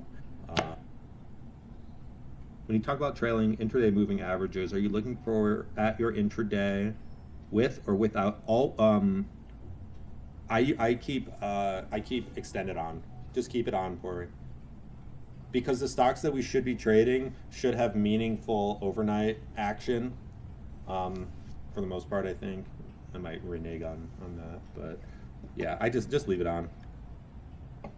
If you don't leave it on, you must remove overnight price action from your charts. So you can't have overnight price action influencing your decisions and then not have your moving averages line up. I'm gonna let the dog go pee. I'll be back in like 2 minutes. You can queue up some questions if you got them.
No problem, Theo. Happy to help. Oh, you fucker, you blind dog. My dog is blind. He's old as shit. Like, when I try to give him a treat now, he just bites my finger every time. Can you talk through Undercut and Rip, Shoryukens? All right, I'm going to pick one. I'll pick one of them. I like Shoryuken better, so let's talk about that one. Shoryuken. So funny. So the reason I named it that, all right, so look, I don't know what any other traders do. I know what Christian Koulimanagi does. I know what Ariel does.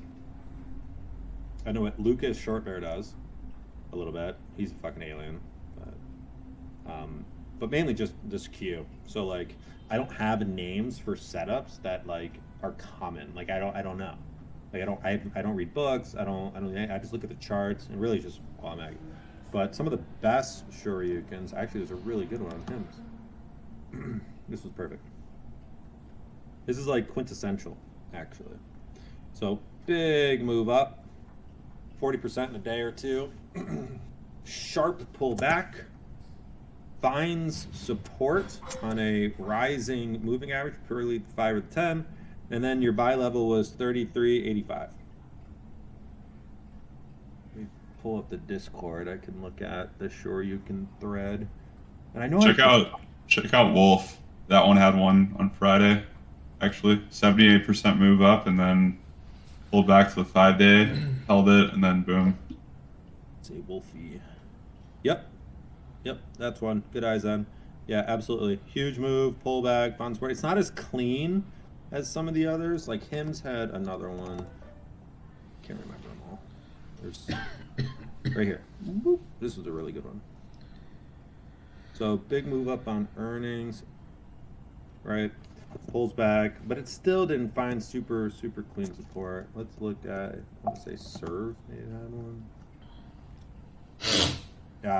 This is a really good one. This is perfect. 2 days up, couple 100%, 350% pullback, find support. It's such an easy level. You've bought it over you could buy it over the high volume day, so at 9, you had a super tight risk. And then in 4 days, the thing goes 170%. Like, that's what I'm talking about.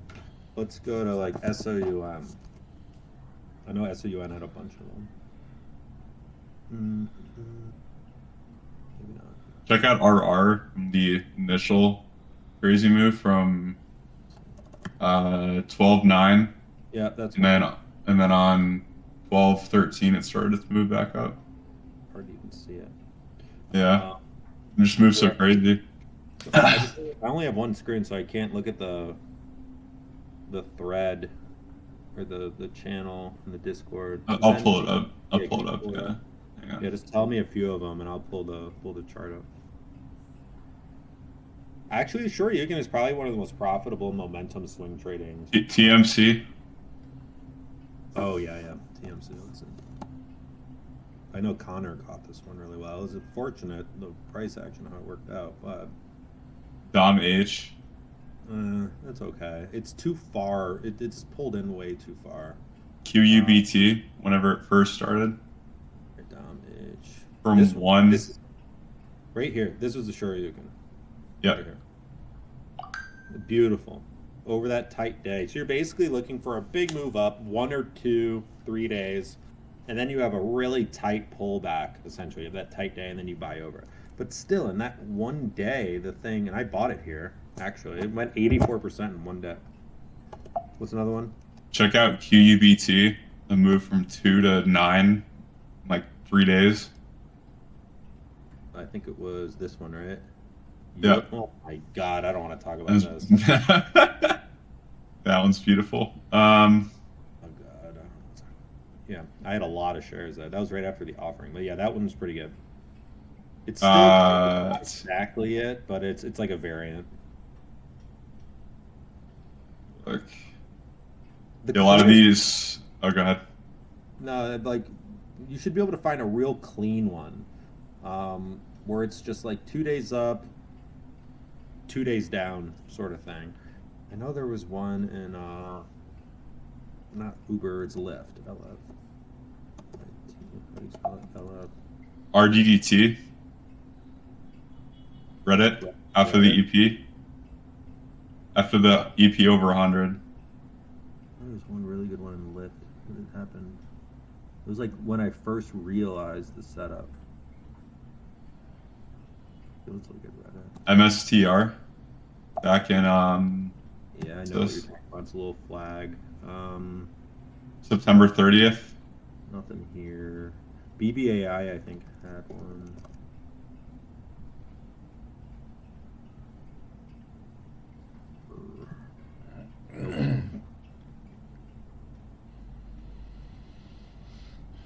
I thought I had like a zillion in that thread, are there not? No, there are. Yeah, that's the ones I'm reading out. MSTR from September 30th is a really nice one. Where's September 3rd? Oh yeah. Wait. All the way down here? Further? What year? Last year. Kind of. Not really. I'm gonna look at it real quick.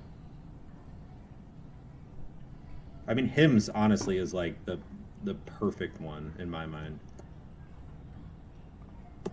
Like this, and I probably should go back through and probably weed out some of the ones that just don't matter. This right here is the quintessential Shoryuken. It's like 2 days big up, 1 or 2 days down. Serve is right there. This is another really, really good one. 2 days up, 2 days down. I thought there was another one at the top of that channel. I don't know where the hell I moved it.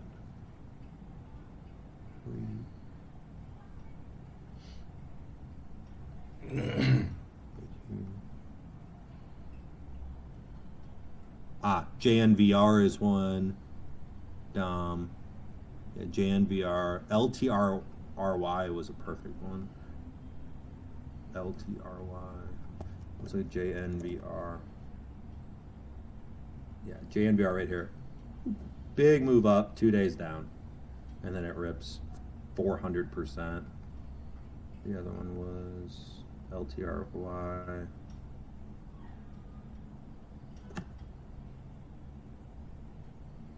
Can't even see this chart. Yep, right here. This was perfect. It just has those 2 down days, and then it obviously didn't go anywhere, which kind of sucks, but that was kind of perfect. Hey, can you touch real quick on the importance, or what you place in terms of volume?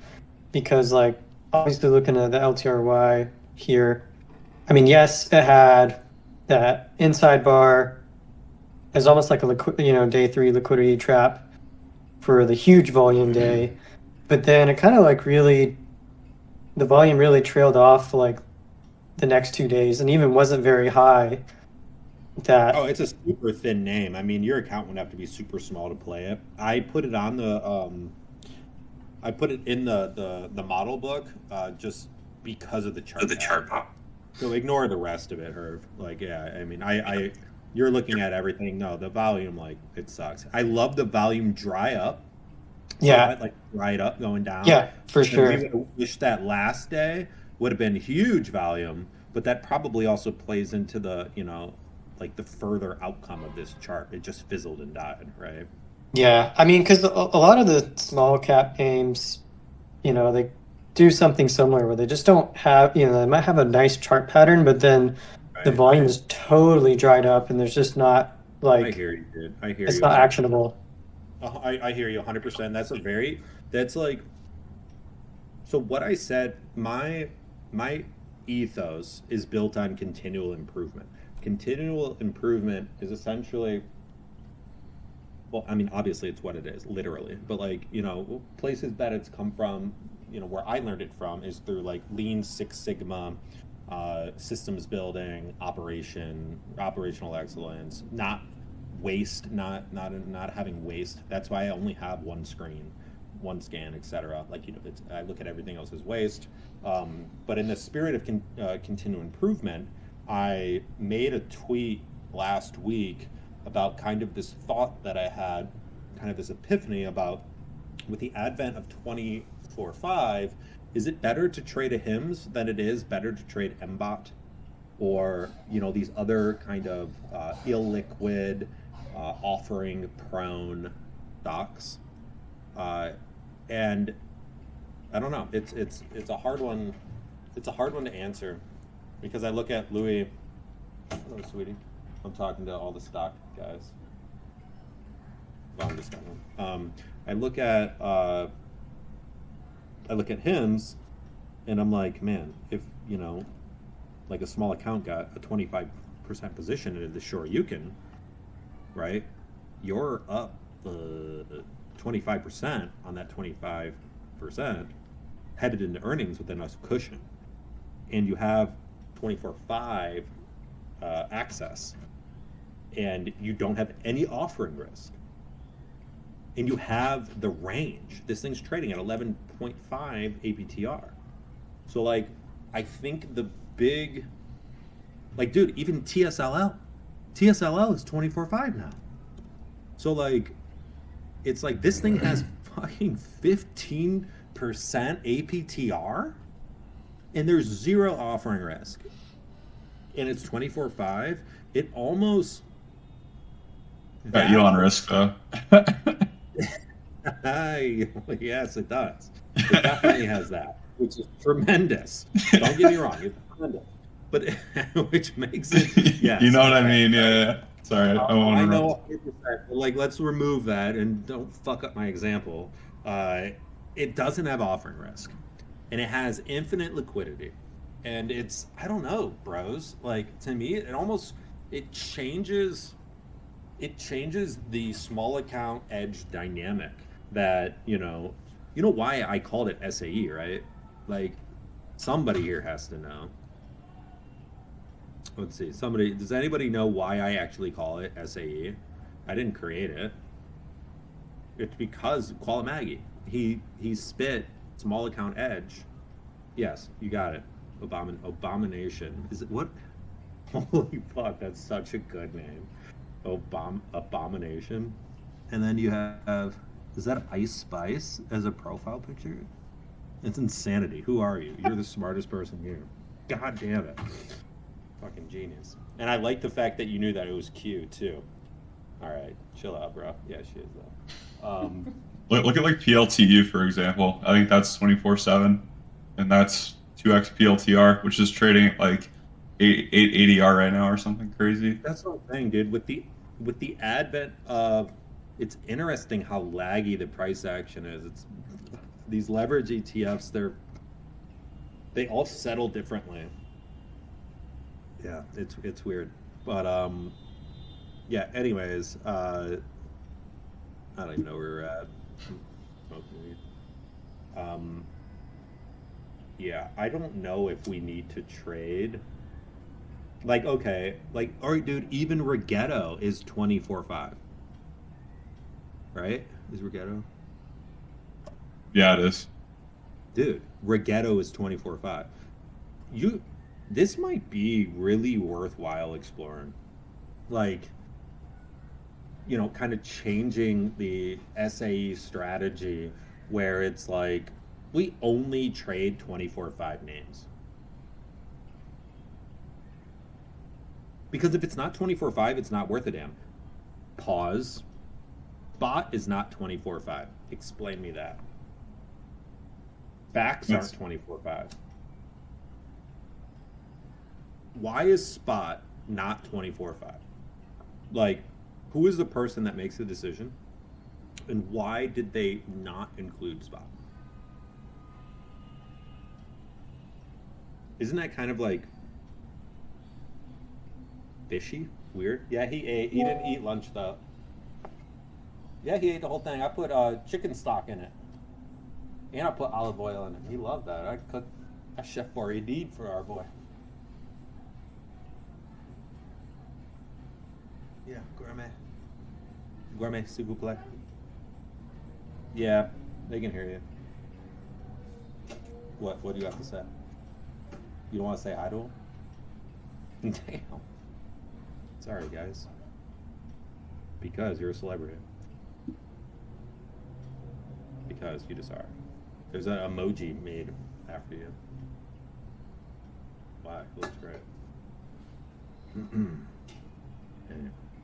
Yeah, 24/5. 24/5 is why I haven't been sleeping well. Wait, no. You should sleep better. Fool. You should sleep better because you can set an alert, have it next to your nightstand. If it wakes you up in the middle of the night, that's your own fault. You're there, right? But at least it woke you up in the middle of the night. At least you got to sleep. Like pre-IONQ, so like IONQ wasn't 24/5, and it like IONQ's rip was like coinciding with the 24/5 kind of rollout. And I don't know. I feel like, I don't know. 24/5 truly is going to change charts forever. The shape of charts forever. Truly. I know they've been saying charts have been trading the same for, 100 years, but they didn't have 24/5 fuckers. Now they do. And it's going that's a real change. Is it a dinner? All right, when do you want to go? You're hungry now? No, I ain't eating shit. What do you? I'm smoking weed, talking to the boys about stocks. It's 3:00 now. You want to go at 4? You want to leave in 20 minutes? All right, 20 minutes, boys. Let's do this. I got 22 minutes. I just let him go pee. Yeah, he took a shit. Yeah. All right. Excuse me. Yes, Seb? No, I was gonna say, I mean, is it really changing anything though? Because like you already had like gap ups and gap downs to begin with, so this is just allowing you to trade those overnight to manage your risk. I don't know if there's necessarily like a difference. You know what I mean? It's like if Tesla's gapping, 5 points, right? Like that just allows you to trade that, right, overnight versus like just accepting the risk and getting crushed. If you understand what I'm saying? No, I do. I wonder though if it And that's those are like the things that we should hop on and talk about and think through. I think that these are really important things to think through. But then also people can sell too. I don't know. Does it change it? That's a great question. I think if you have like 24-hour open market like versus like after hours volume, you know what I mean? Like so let's say like I think there was a new stock exchange that was going to open soon with like BlackRock or some bullshit in Texas, or I read that somewhere that's opening like next year, and it's going to be 24/5 like open all the time. Like if that opens, that would be interesting to see like how charts would look. I've taken $20 million positions overnight in some stocks before. Maybe not that much, but many millions of dollar positions. So it all depends what you trade. The problem with 24/5 is you don't see the tape. Like there's no tape, there's no like prints going through it. Like L2 doesn't work. So you're kind of, for me, you know, coming as a day trader, I always have tape up. I have to see tape, so it's kind of weird. But there's definitely been times where I bought 10, 20,000 shares of Tesla in the overnight section. And Zen, yeah, no, time will tell, but I wonder if it constricts volatility. And we make our money out of volatility. And if the largest gains historically happen in the gap, what does that do? Will that push, like, what does that do? I don't know. Time will tell. All right. Any other charts we're talking about? I got 20 minutes. Look at GME. GME is super interesting because it had that. No, it didn't. What do you mean? It had that. Dude, they had that fucking they bombed their earnings, right? And it completely rallied back. Like, and it's just going sideways here. Right at that trend line. You can't tell me that's not interesting. It's not. I'm sorry. Like if Bitcoin if they announce like he's more interesting. Look, you want to talk about shit codes that are more interesting. This one's more interesting. Yeah, I don't know. I feel like this GME is just due for a big move soon. All right. Well, I just don't. All right, look, I can boil it down to this.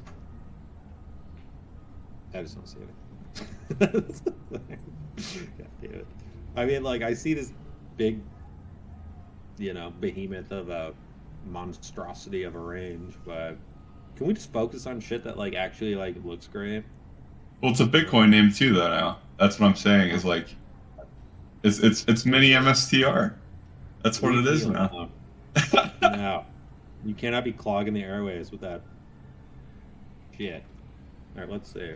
Wait, why is my scan doing this? Oh, it's the app. All right, Bong, we're just gonna run through the scan real quick. All right, guys, you want to see how I run through a scan? I'm gonna actually just do it. This is how I do it.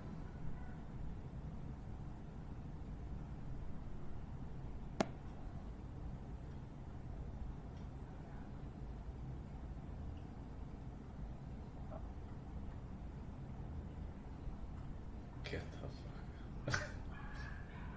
That's it.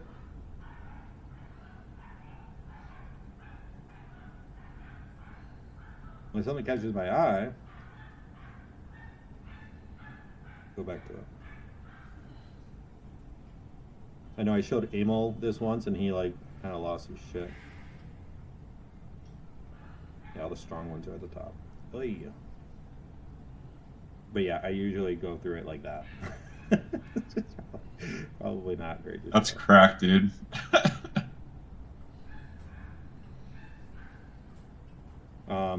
Anyways, I don't really see anything, unfortunately. So this is my watch list headed into Monday.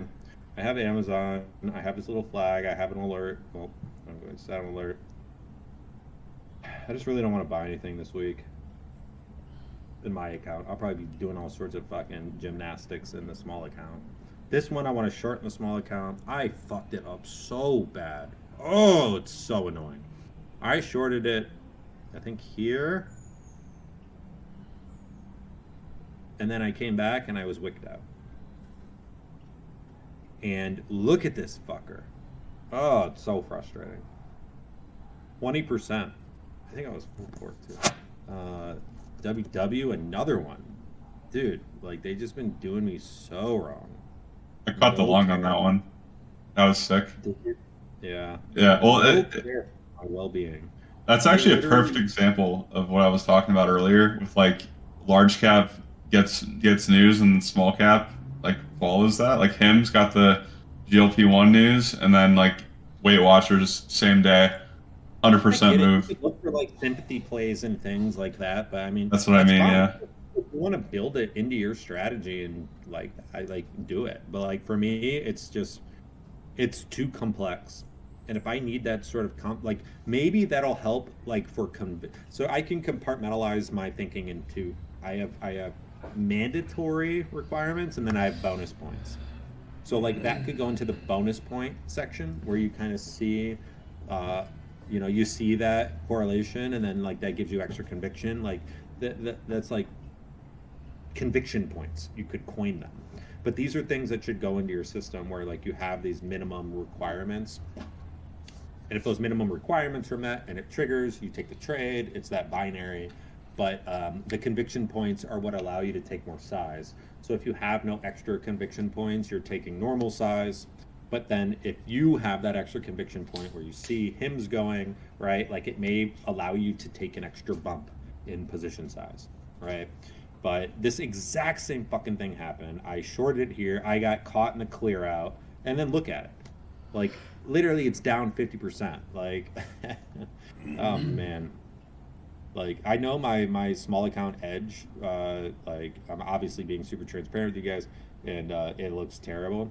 But if I were to just actually catch that swing of executions properly, the account would be up over 100% now. Like I would already be up, close to that $600,000 level.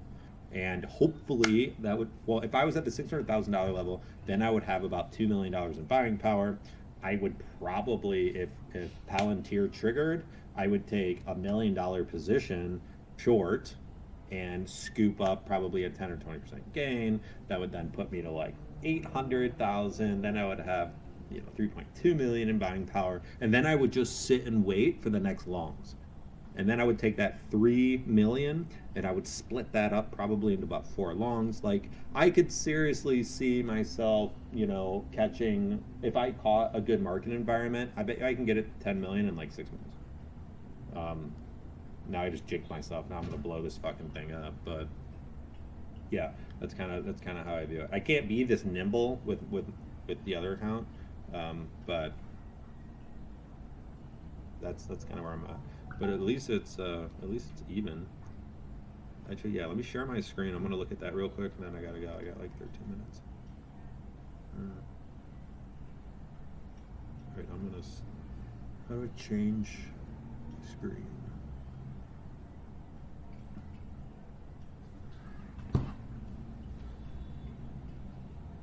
Stop streaming. If I click it, will it end everything? Share stream, change stream. Okay, here we go.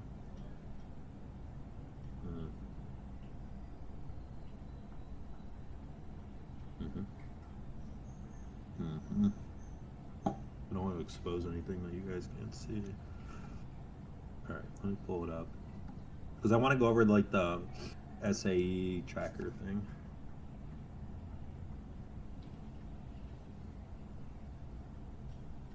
For those of you who don't know, I live in spreadsheets, like quite literally. A part of me. Everything I like some people pull out like Word documents and stuff.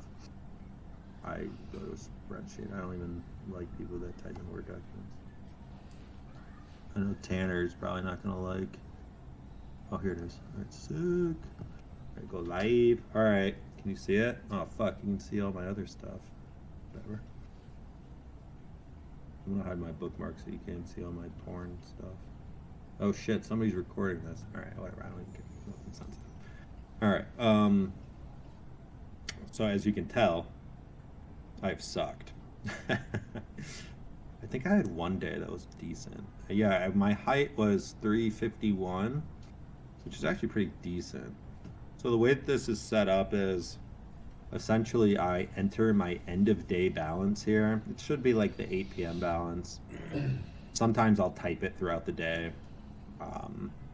But then it like will show me up top my net liquid, my total P&L, where my basically new minus old divided by old, so my current P&L, my max, what was the height, so it's just max of column, I think E, and then my drawdown. So currently from high, I'm drawn down 11%, which is disgusting. Then I got the stats table, which is cool. Kind of tells you your start date, obviously current date, the trading days. Linear days are just like, obviously, just linear days. Like, and then trading days are days that we're able to trade. Starting balance was 300, current balance. And then I have a couple forecasts down here. So if you ever see a cell on my spreadsheets that are white, that means that they're formulaic. And if they're a different color, that means that you can like change the input. So based on my current growth rate, which is 0.4% per day, in 252 days, my forecasted P&L is 252 trading days is 10 million. It's actually kind of funny. Because there's 252 trading days in a year. So if I changed my, let's see, if I bumped it up to 5%, where's the calculator? Okay, right here. Max. Oh, that's the max gain. I'm sorry, that's the max gain. That's where I was at the 350. At my current rate in 252 days, I would be at 725,000. Let's see if I can pull up the original. Let's see if I can find the original one. No, I don't even know where it is. The original one was something stupid. It was like the first go around. It was, I don't know. I think I went from like 400,000 to 4 million in 90 days or something.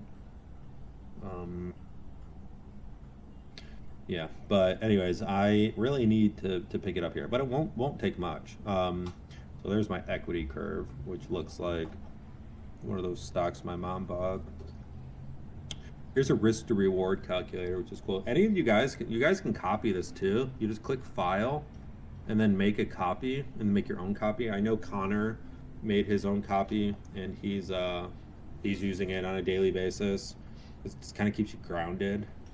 This is a visual representation of the story of the traveling chess master in India, which is really cool. I can tell that at some other time, but it has to do with compounding in a chessboard. And then this is just a linear compounding calculator. So I like, whenever I feel like I'm oversizing or just kind of acting out of my system, I look at this table in particular. And if I just treat the growth of my account as stair steps with 20% goals, that means that I only need 20% goals or 20% stairs to get to 10 million bucks. So I have to grow my account 20% 20 times, which is a manageable thing to think about. So like you guys could, this is tied to the P&L log, so it's always going to update. But you guys could make a copy of this and type in whatever number you wanted, right? So you could type in, I don't know, let's just say 25,000. That's what you started with. So if you were to do that, to get to $1 million, it's 20% trades. So if you're taking, 20 to 25% positions, over the course of a year, if you set a rule for yourself that you're not going to add any stock to your trigger list that is not capable of making a 20% move, it does not make it to your list, right? Like, okay, now all of a sudden you ingrained your system with the compounding table, right? So it's like, I'm always looking for, can this stock make a 20% move?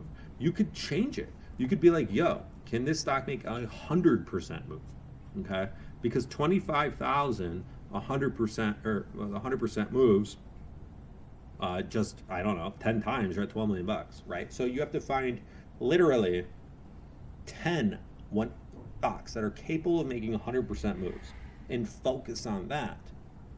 You know, if your account is $100,000, it's hard to do. It's easier to do with smaller position sizing, because then you can actually let the chart work. But if you found stocks that are capable of making these moves and then built your system around it, you could then, you know, really, really, really focus on compounding, because ultimately that is the focus. That's the end of it all. That is the purpose of why we do this, because there is nearly, relative to any amount of money that we will ever have in our lives, there is infinite liquidity in the stock market. So we can compound to the moon and beyond, right? So like our mind should always be focused on these compounding tables. And so when I lose sight of things and I start getting sloppy or taking trades out of my system, or it's not on my premeditated trigger list, I just go back and look at this, and then I look at the stocks on my list, and I'm like, are they capable of making 20% moves, or 25 or 30 or whatever we want? If yes, they go on the list if they have a valid setup. If not, they don't have enough juice. They're not worth our time. If somebody were to come to you and say, hey, look, I got a great job for you. I'm going to pay you $1 an hour. You're going to be like, no. It's not worth my time. I'm much more valuable than that. But if somebody were to come to you and say, I have a great job for you, it's within your wheelhouse, you're going to get paid $5,000 an hour, you're going to pay attention, right? That's the same way we should be treating our trigger list, our stock list, the list of executable names on our list, or on our whatever, within our platform. And so I'm going to go to final remarks here. We got 4 minutes. If anybody has anything else that they'd like for me to touch on, 4 minutes. I have a question. So what do you think is like realistic expectations for somebody that's trying to grow their account per year?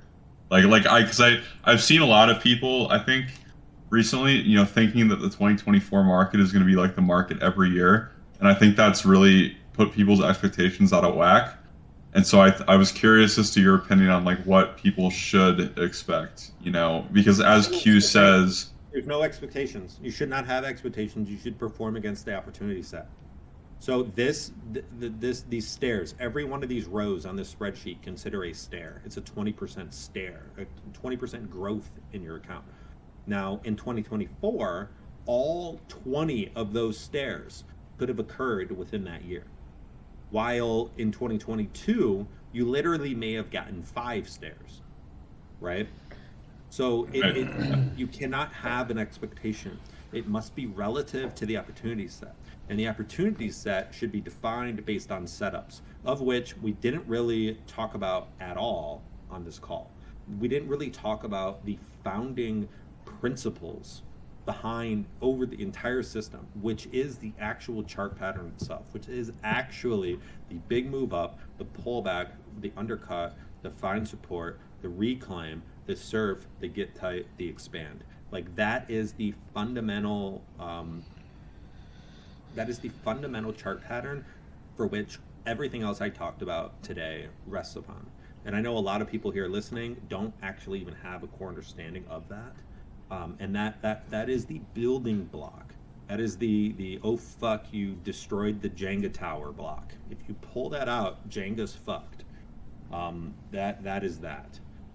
And I think next call we should definitely talk about that a lot. I think that'll help tremendously.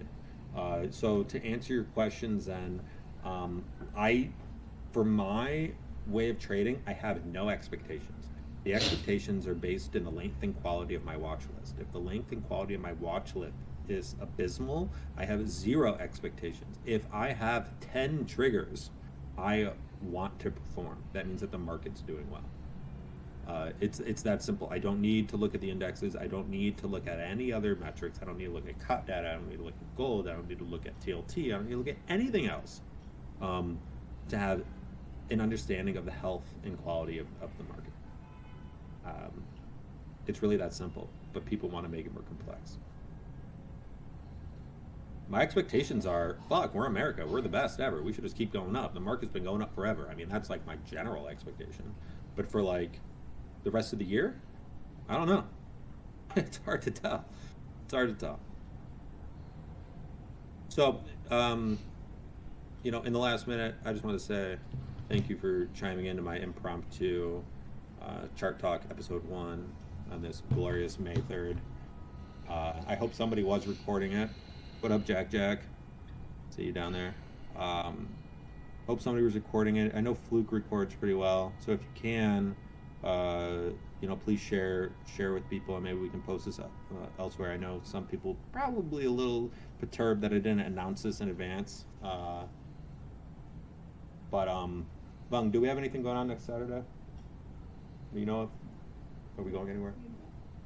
Do I? No? All right.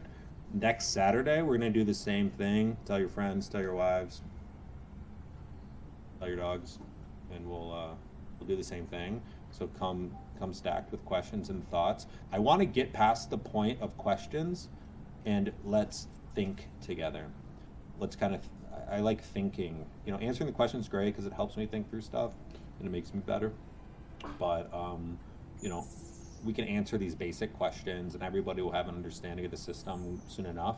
But it's really, how do we continually improve systematically? And Jack knows the systematic approach. He understands Lean Six Sigma, Kanban, all of those, Shokunin, and those other philosophies, which is really great. I would love for people. Actually, that's great homework. If you do not know about Lean Six Sigma, continual improvement, 5S, Kanban, Kaizen, if you do not know any of those things, learn about them. Learn about Kaizen, learn about continual improvement efforts, learn about 5S. 5S is really, really important, and you'll understand why my brokerage platform is set up the way it is. These are great philosophies to understand for not just growing a business, but any system. And at the end of the day, we are trying to extract value tokens, aka dollars, from the market systematically. I don't care if you're a field trader or whatnot. You will do much better if you're systematic. So we should probably understand how some of the best systems are built and maintained and improved. So you have you have Lean Six Sigma, you have lean manufacturing principles, you have Kaizen, you have 5S, you have Toyota, you have Henry Ford. Yep. W. Edwards Deming as well. Thanks, Jack. All right, without any more to say, God bless you all. Talk to you soon.